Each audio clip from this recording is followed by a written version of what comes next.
Mga balita mula sa lungsod ng Pitong Lawa.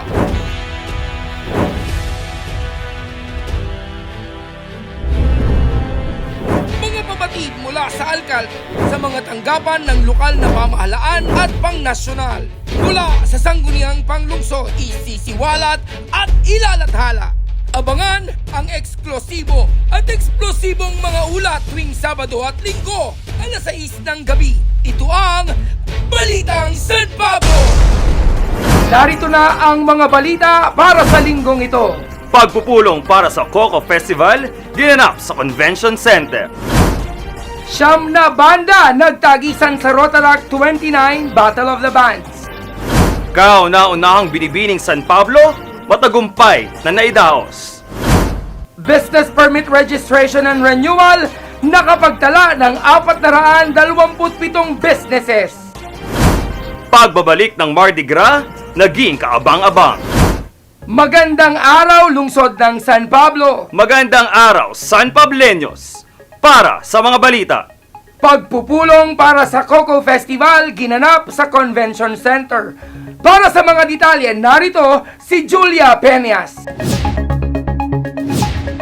Sa tagubilin ni Punong Lungsod Vicente Viamante ay patuloy ang paninilbihan ni City Administrator Larry S. Amante sa mga mamamayan ng lungsod ng San Pablo. Nagkaroon din ng courtesy call sa kanyang tanggapan sa Convention Center ang mga empleyado at opisyales ng PLDT.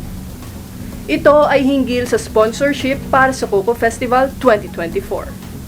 Kasama din sa mga bumisita sa tanggapan ni City Administrator Larry ang mga iba't ibang opisyal ng barangay sa lungsod, mga nangangailangang mamamayan ng lungsod at mga pinuno ng tanggapan ng pamahalaang lokal ng San Pablo. Julia Peñas, Mascom Society, Balitang San Pablo. Siyam na banda nagtagisan sa Rotaract 29 Battle of the Bands. Para sa mga detalye, narito si Cedric Carandang. Naging matagumpay ang ginanap na Rotaract Battle of the Bands noong January 10, 2024 sa main stage ng City Plaza. Isinagawa ito bilang bahagi ng ika-29 na selebrasyon ng Coco Festival sa sponsorship ng Rotary Club San Pablo. Nagwagi ang Maria Band sa naturang kompetisyon habang nasungkit naman ng Euphonic Band ang first runner-up at Antagonist Band bilang second runner-up. Nagkamit din ng parangal ang Note Ella Band bilang Best Original Composition, Euphonic Band bilang Best Vocalist, Intero Rage Band bilang Best Bassist, Maria Band bilang Best Drummer, habang Best Guitarist at Best Keyboardist naman ang Antagonist Band. Ang kaganapang ito ay isang patunay ng makulay na musika ng San Pableño. CIO Cedric Carandang, Balitang San Pablo. Kauna-unahang binibining San Pablo matagumpay na idinaos. Para sa mga detalye, narito si May Muñoz.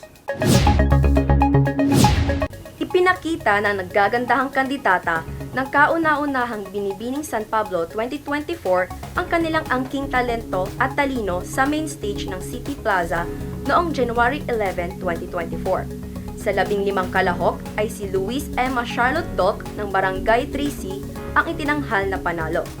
Iginawad naman ang unang pwesto kay Florian Jeric Lahara ng Barangay San Gabriel at ikalawang pwesto kay Tara Easy Austria ng Barangay San Gregorio.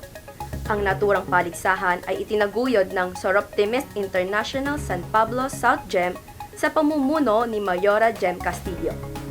May Muñoz, Mascom Society, Balitang San Pablo. Business Permit Registration and Renewal nakapagtala ng 427 businesses. Para sa mga detalye, narito si Wilbert Oceana.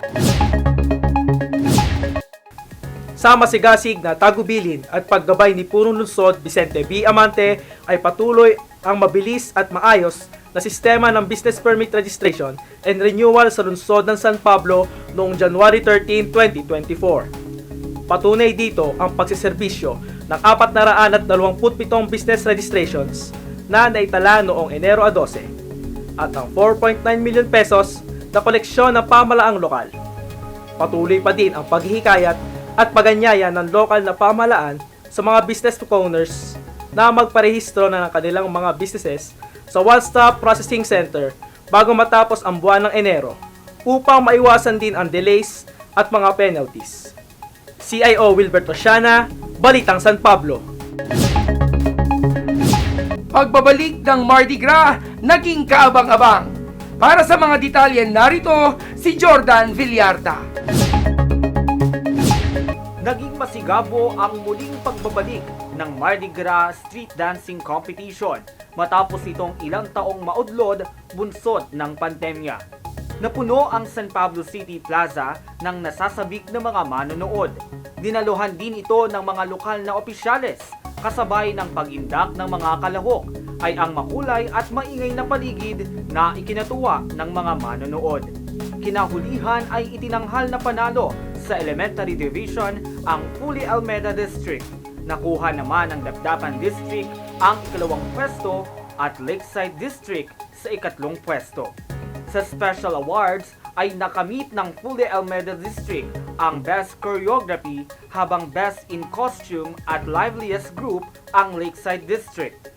Sa High School Division ay nasungkit ng San Pablo City Integrated High School ang pagkapanalo.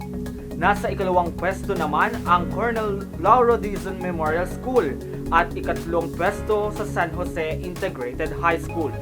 Ang San Pablo City Integrated High School din ang nagwagi ng Special Awards na Best in Choreography at Liveliest Group habang Best in Costume naman ang Felix Amante Senior High School. Jordan Villarta, Mascom Society, Balitang San Pablo.